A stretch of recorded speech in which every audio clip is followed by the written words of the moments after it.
किस तरह से कांग्रेस के वरिष्ठ नेता, चाहे शशि थरूर हो, चाहे जयराम रमेश हो और राहुल गांधी, तो हमेशा नकारात्मक राजनीति में अग्रणी भूमिका निभाते ही हैं। उन्होंने इस वैक्सीन कोवैक्सीन पे सवाल उठाए थे। ट्रायल 3 स्टेज अभी पूरी नहीं हुई है। उन्होंने ये नहीं देखा कि विश्व में क्या प्रोटोकॉल चल रहा है, वर्ल्ड हेल्थ ऑर्गेनाइजेशन क्या प्रोटोकॉल फॉलो करने के लिए कह रहा है। यहां तक कह दिया गया कि बीजेपी का टीका, ऐसी भी पॉलिटिकल पार्टीज इस देश में है, दुर्भाग्य की बात है कि जो राष्ट्र का टीका आविष्कार किया गया उसको बीजेपी का टीका बता दिया गया।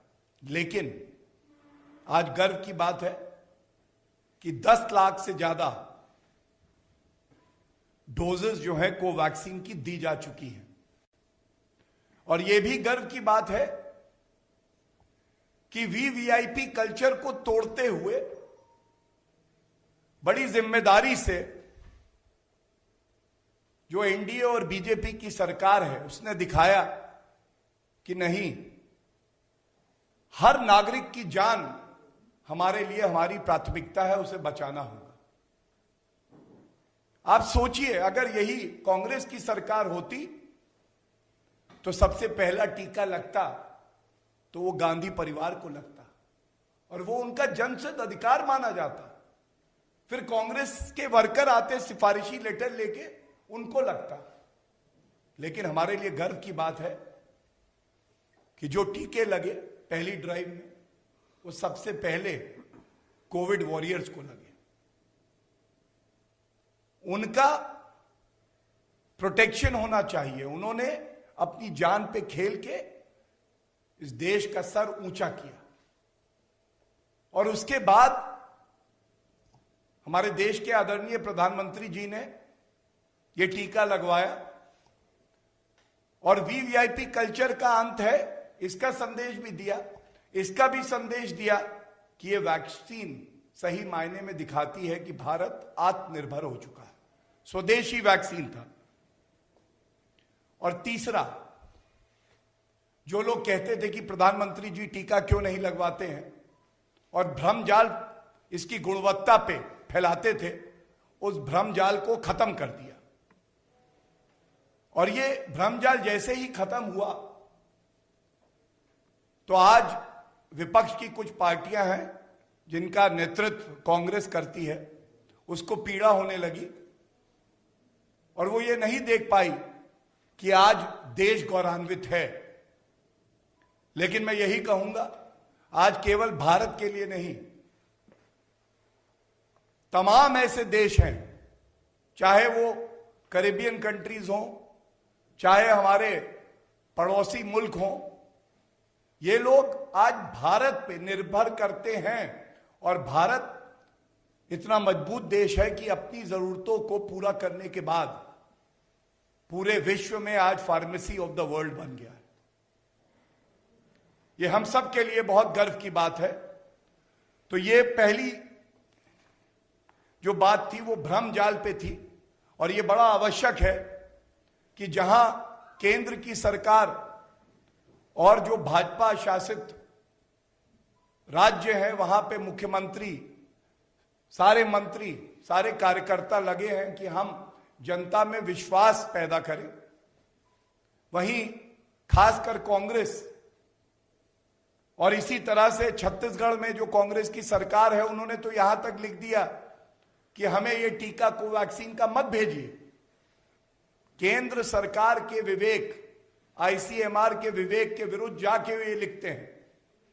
ये कितना उचित है, आज ये भारत पूछ रहा है। और आभार व्यक्त करना चाहिए जो नेता विपक्ष में हैं, शरद पवार जी हैं, नवीन पटनायक जी हैं, जो बाहर आए, जिन्होंने टीका लगवाया और एक मजबूत संदेश दिया कि कुछ मुद्दे ऐसे होंगे जिस पे राजनीति नहीं होगी और सत्तारूढ़ और विपक्ष दोनों एक हैं। मैं इस मंच से उनका भी आभार व्यक्त करता हूं। ऐसा ही उदाहरण बाकी नेताओं को भी पेश करना चाहिए। बीजेपी का टीका नहीं, राष्ट्र का टीका है, राष्ट्र निर्माण के लिए यह टीका है।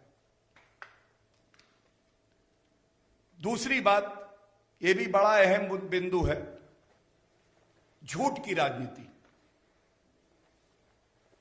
अभी 2 मार्च को अपरिपक्व गैर जिम्मेदार राहुल गांधी एक ट्वीट करते हैं और कहते हैं मणिपुर में 12 एमएलए इनको डिस्क्वालीफाई किया जाए, निष्कासित किया जाए, और इलेक्शन कमीशन ऑफ इंडिया ने मणिपुर के गवर्नर को यह कह दिया है, निर्देश दे दिया। तो मैं इतना ही कहूंगा, संवैधानिक संस्थाओं को तार तार करना, मर्यादा ना रखना, उन पे सवाल करना, विश्वास ना करना, यह चरित्र कांग्रेस पार्टी का हमेशा से रहा है। और जब संवैधानिक संस्थाओं की बात आए तो यह अति आवश्यक है कि संवैधानिक संस्थाओं के वक्तव्य को पूरा आदर मिलना चाहिए।